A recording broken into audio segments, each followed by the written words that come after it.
Thad Brown along with Carl Jones. Time for another 8 Sports Extra, getting you ready for round 1 of the NFL Draft. We're going to play a little Desire, Doubt, and Dismiss. It's everybody's favorite game. Not really. It's a game I just made up today, pretty much. What we're going to do is we're going to go through the Bills round 1, different possibilities.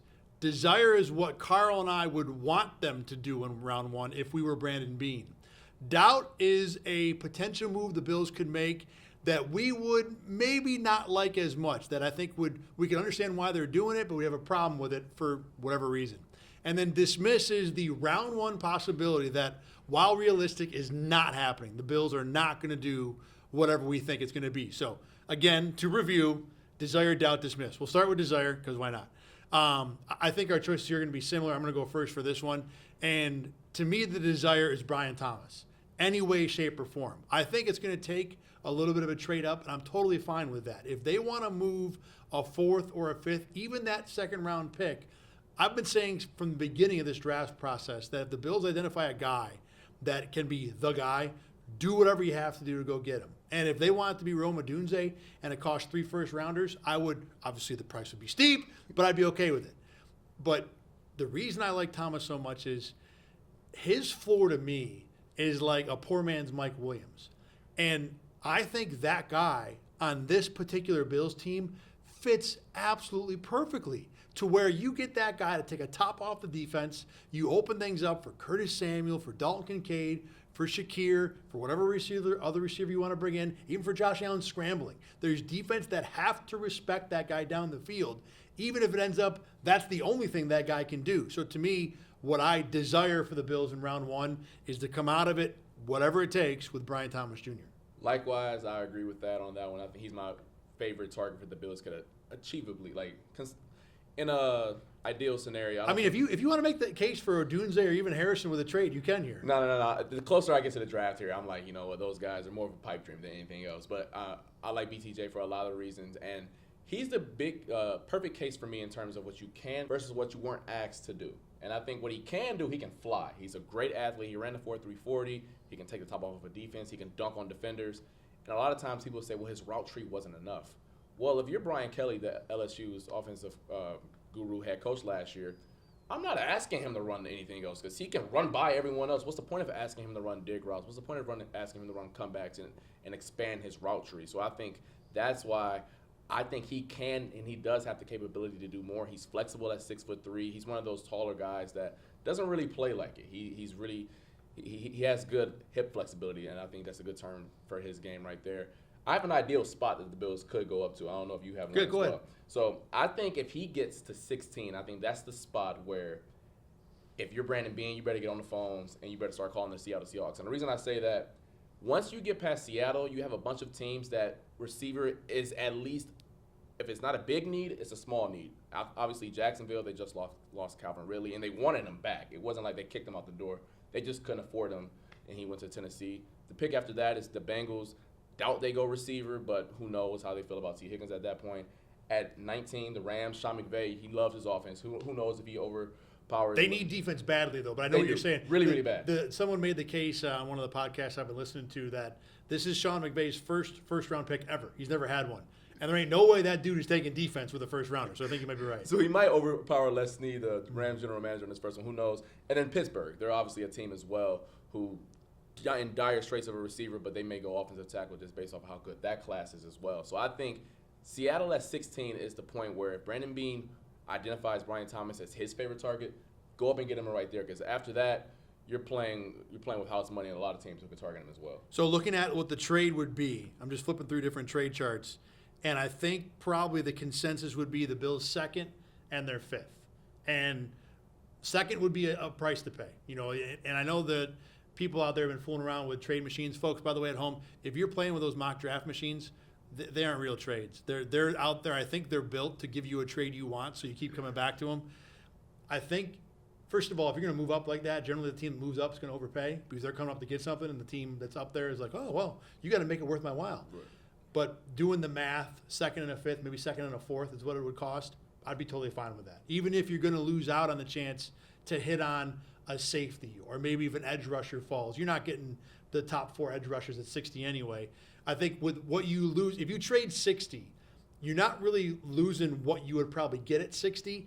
The bigger loss is what you could potentially trade up by not making the first round trade, because that second round pick and a fourth round pick in round 2, let's just play the game here. If I'm moving up with the Bills 128, which is 44 points here on the Jimmy Johnson chart, you could go up from 60 to 55 by itself. You're not doing anything with a fourth round pick in round 1. So I think what you would lose if you make that trade for BTJ at 16 is the opportunity to move up in round 2. You'd be out number 60, so you would be done drafting until day 3 basically, which is, it's not nothing. Right. But I agree with you. I think to make that happen, I would do the move too. But another reason as well, that's around the point where other teams behind you can make a move as well. Mm-hmm. The Lions need a receiver. The Ravens need a receiver.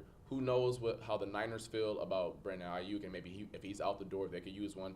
Clearly, the Chiefs need one. The Panthers at 33 need a receiver, as well as the Patriots at 34. Once we get to the back half of the first round, the teams behind you as well see Brian Thomas on the board too, and maybe they can jump up and take him as well. Yeah, if 16 is in range for the Bills, then 22 is in range for all those teams at the top of the second round. It's an excellent point. All right, let's go to our doubt scenario. I'll let you go first on this. This is the realistic Bills move the Bills can make in round 1 or even round 2 if you want, that you would have some problem with. It would be Keon Coleman for me, and it's not like I don't like him as a prospect. I think he could eventually become a solid NFL player, but his role for the Bills I don't think will be a good fit. He's more of a guy who's a contested catch guy. He's not really great in and out of his breaks and things of that nature. He's still young to the position. I think he's only 20 years old. And doesn't have a lot of experience playing wide receiver. He was a basketball player growing up and was pretty and good looks it too. Yeah, he played at Michigan State, so he wasn't just any basketball player. He was a Power 5, Tom Izzo type of basketball player. But I don't think his skill set fits for what the Bills need going forward. And using that type of capital on a guy who ran a 4.6 40, and I'm not the biggest guy of saying, man, he ran a 4.6, take him off the table. But taking those guys in round 1 is very, very risky. Those guys usually don't pan out that high up. Similar to your scenario, I have a receiver that I would not like if the Bills took him in round 1, and that's Xavier Worthy. And now he's the opposite of Keon Coleman in that he is lightning quick, but not exactly a guy that's going to post up someone downfield. So I know there are probably thoughts that, well, you draft this guy, you make him Tyreek Hill 2.0. But look, even Tyreek Hill outweighs this guy by 20 pounds. I like Worthy a lot, the player. I think he's way more of a, quotes, football player than he is just a fast guy. He likes to block. I love watching him, do that stuff. But for someone who weighed the combine at 165, I can't spend a first-round asset on that guy. Now, you want to trade down to like 35 or 40 and take him, I'd feel better about it. I still might have a problem with the top of round 2. It's just too much of a commitment. And I think it's maybe less, although this is a big part of it, it's less the first-round asset and more, if I take this guy first, he becomes my guy. And he might have the talent to do that, but I can't trust he's going to play 17 games a year. And if you're either A, spending a first-round pick on him, or B, relying on him as that guy, I just don't think he has the size to do it. You look at Devonte Smith, he's like the complete outlier of guys. I think he's still a little bit bigger than Xavier Worthy. He's been able to stay healthy, but then I think Tank Dell is the greatest example of this, a guy who got drafted last year who had a ton of success for the Houston Texans, but then got hurt. Like, he used the case, like, he could play. Like, he was one of the best receivers in the NFL last year, but even he got hurt at 160 pounds or so. So I think that's the knock on Worthy as well, where I'm like, man, if he hits, I can see him being a really quality player, but is he a 17-game-a-year player? That's the issue with him. Worthy is 5'11", 165. Devonte Smith is 6', 170. So, I mean, very close, a little bigger. But Tank Dell is a better comparison because they are both about the same weight. And, yeah, I love Tank Dell. Loved him in the draft process. Loved him when he got picked. Loved him on the field last year. But he played 11 games, and look, the Texans spent a fourth-rounder on him. If you get 11 great games out of a fourth-rounder, that's like stealing. But if you get 11 great games out of a first-rounder, there's problems there, and that's why I have an issue, or would have an issue, with Worthy. All right, final part of this is the dismiss. This is the realistic, and might have to stretch the term realistic, but the thing that the Bills absolutely will not do in round 1. Obviously, I told Carl, you can't say take a quarterback because that's just dumb. But, I mean, really beyond that, there's a lot of other things that are realistic. I'll go first for this one. And to me, there is no way on God's green earth that the Bills are going to take a corner in round number 1. I know, look, Terrion Arnold has some excellent film in Alabama. Quinion Mitchell at Toledo, I mean, I like him a lot. If he did that at a Power 5 school, I think he might be having a whole different conversation. I think it's fair to say that, look, he looks great on film, but he's doing it against carpenters and bankers. So there's reason to doubt there. But bigger picture for the Bills, not only do they have 2 starters in Christian Benford and Rasul Douglas, who you feel fine about. I mean, look, I don't think those guys are upper tier when it comes to a starter combo. They're both good players, but it just tells you how many good corners there are in the NFL. I don't see the Bills spending a first-round asset there when if you don't go receiver, you could get an edge if one of the top guys falls. Defensive tackle is not the worst idea in the world. There are good and helpful offensive linemen the Bills could reasonably take at 28. And we talked last time we were on here, Cooper DeJean is kind of our non-receiver dream idea. They will not take a corner. And DeJean, for this argument, is a safety, not a corner. They will not take, on any way, shape, or form, a corner in round 1. I don't even think they'd trade down and take a corner early in round 2. I felt the same exact way. I'm not going to take that right there, but all mock draft season, you've seen people occasionally do that. And to a certain extent, I get it. Christian Benford isn't a household name outside of Western New York, so I understand, they have a 6th-round pick playing right there. He can't be that good. He can hold down the fort. Christian Benford is a good player. So I don't think in any way, unless you plan on moving Cooper DeJean to safety, there's no way that you should take a cornerback in the first round. For that, too, if they take Cooper DeJean and want to play him at corner, that's a bad pick. Fire everybody. Yes. I mean, as good as that team has been, fire everybody. For that team and that guy, what a terrible idea. Because even if you want to move him to inside, well, you have Taron Johnson. Exactly. So, nothing about him playing cornerback in any realm fits for what the Bills have to do. But for me, I'm going to say interior offensive lineman. And the reason why I say that, there are 2 guys in the first round who could reasonably be there at 28. Jackson Powers Johnson from Oregon and then Graham Barton from Duke. They've gotten a lot of love this draft process, but I'm not a big fan of spending a high draft pick on an interior offensive lineman when they have glaring holes at 3 other positions: safety, defensive end, and then as well as receiver as well, especially with the receiver depth that they have. Because listen, if you miss out on a receiver at 28 and you stick and pick an offensive lineman, especially interior guy at 28, if you sit back there at 60, there's going to be a run on receivers and you're going to be stuck with like we've talked about, the 12th or the 13th best guy there. And I think that's not ideal draft scenarios whatsoever. I doubt Brandon Beane would do that. They got lucky with Osiris Torrance dropping to where he did last year. Absolutely. We all thought that he was a first-round guy last year. So maybe that helps out. That happens with the Bills this year, but they cannot and probably will not take an interior guy in round 1. I think all your points are good. I do want to run this idea by it. Let's say BTJ and A.D. Mitchell go in the top 16. Not irrelevant. Probably not, but let Jacksonville easily grab one of them, and you kind of be in that scenario. The top 3 edges go. So Chop Robinson is left, but Latu's gone, Verse is gone. Obviously, Dallas Turner's probably not making it to 28. And Cooper DeJean's gone. Oh. All right? Okay. Which are all – this is not a crazy scenario. Yeah. So now you're at 28, and the phone ain't ringing. I mean, no one want to help the Bills out. Okay. What are you doing there? If it were me, frankly, if that scenario happens, and it could, it's maybe 1 in 10 at best, right. But it could. I don't mind taking Graham Barton. He's a good player. Yeah, he's going to start over David Edwards day 1. Right. But would you rather? I mean, I think other things you said were right. Yeah.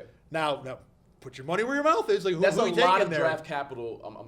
Not a lot of capital in general that they're going to spend up front. So who you spending? I would go on Chop Robinson. I would take. You said Chop. Chop's available. Yeah. I would take Chop. Okay. And even though I feel as if right now I don't know how much Chop can contribute because I think he has a long way to go, but his intangibles and things that he can bring to the field, the Bills don't have that with Von Miller at his age because he's kind of not comparing Chop Robinson to Von Miller. We make that clear. But his first step is prime Von Miller-esque. Now, the other stuff of his game he does not have. But that portion could help out the Bills. Get some athleticism up front because Greg Rousseau isn't that guy, that first step guy. Who is the receiver you'd want him to – totally separate thing here now. Who is the receiver you'd want him to take if A.D. Mitchell and BTJ are both off the board? Because I think those 2 guys are the consensus – maybe not consensus, but I think we both would feel good about the idea of them being the X possibility after the top 3. But after those 2 guys – there's a mix. There's some slots. There's some. Can we move back or no? I'm not letting you move back. No, phone still ain't ringing. Man, no one want to help me out. That's crazy. Yeah. Because you know what? BTJ and A.D. Mitchell off the board now. Because you know what? I can get Ladd McConkey and 3 other guys like him between 28 and 60 probably. Man, if no one wants to help me out, I will probably lean. Man, that's a tough one because now you're you're weighing the high potential of a guy like a Keon Coleman or a Xavier Legette. Javon Baker's not going first round, but guys of that nature who are like you really can see a high ceiling versus a guy like a Ladd McConkey where at worst I think he's going to be a solid wide receiver 3 in the league. Totally agree. Like he's going to be at worst. Your wide receiver 3. Man, and I love Jalen Polk, by the way. Love him. I wouldn't feel comfortable with him at 28. Round 2 at best. Yeah, I agree, especially what the Bills already have on the roster. I would probably lean Ladd because I think that he offers the biggest bullseye for me to hit. Like, the bullseye in the middle isn't tiny with him. I think it's a little big. He may not ever reach the X receiver that you want or that wide receiver 1, but he's going to be a good player. If I swing and miss on Xavier Legette in round 1, people are getting fired. Oh, yeah. Yeah. I'm packing my own bags. I think, What would you do? I would take it. I was going to answer this because I keep putting you on the spot. I put myself on the spot. I would take Legette because I think I still have been saying, we talked about this back when the Bills got eliminated from the playoffs. This pick probably needs to be a guy that can eventually be a wide receiver 1. I don't think McConkey can be that. He might get close. I guess he probably can be that, but I don't trust it enough. The path is narrow. Exactly, to get that far up. Legette is a guy that I love. I think it could go all the way. Now, I know I'd be reaching, and I know I'd be wishing that somebody called me up so I could take him to 35. But I'm reaching on anybody if no one want to help me out. Yeah, right. That's the deal. And the thing is, too, I don't know how many teams want him. If all those guys are off the board, I don't know why anybody would want to come up. Maybe you catch a team who's trying to grab Michael Penix late, or one of the tackles maybe. That's another thing, too. Yeah. Someone else slips. So, that I think is the scary scenario for the Bills. If BTJ and A.D. Mitchell both go top 20, and there isn't that guy. I mean, Troy Franklin's not a guy I want to take at 28 either. I think McConkey would be the only one that would be looked at as universally worthy of 28, even if he doesn't present maybe the upside that 6 guys after him do. I will say this about Legette, which I don't want to say he's a Bills player, but by all accounts, good guy, works his tail off. He's had a tumultuous path just to get to this point. I know he broke out in his 5th year, but a lot of that was because of circumstances outside of his control. His southern draw I've found to be hilarious. His accent is... Yeah, please, can we interview him all the time? Please. So that would be funny, just to draft him. I just want to talk to him on the presser. Like, man, what's your voice talking? Where do you get this from? So I think from that perspective, he does scream Bills in terms of his intangibles and what he brings to the table. All right, this was fun. This was a bunch of different scenarios, round 1. I probably got fired, but it's cool, though. Yeah, well, I don't think you did. I mean, you took McConkey. I'm the one who took Legette. No. I traded up to 16. That's what. I have no problem. I have no problem with that. Where were you trading up at? Are you trading? I'm trading as high as I have to go. I'm going to start calling teams at 15. Okay. I'm going to start calling teams at 10. Well, the Jets have 10. I'll start calling teams at 11. Okay. And see if Minnesota. Well, if Minnesota's going to trade a ransom to somebody to get down to 11, maybe that team will want to come down further. But yeah, again, whatever it takes, I'm going to go up if I feel that way, and I feel that way about Brian Thomas Jr. Right. All right. Thanks, as always, for watching and listening. For Carl Jones, I'm Thad Brown. Remember, you can watch 8 Sports Extra all the time at RochesterFirst.com. Click on the Sports tab. 8 Sports Extra is right underneath. You can also find us on YouTube. Next time you will hear from us will be from Orchard Park when we talk about, hopefully, the Bills making a pick in round 1. It's going to be a long night there. Last thing we all want to do is drive all the way up to Orchard Park to sit around, eat food, and watch 32 other teams make a pick because the Bills traded out to round 2. That's why I hope they trade up. Yeah, up will be better. Kidding, not really. As long as they make a pick that night, that's all that matters. For Carl Jones, I'm Thad Brown. Thanks for watching and listening. We'll catch you next time here on 8 Sports Extra.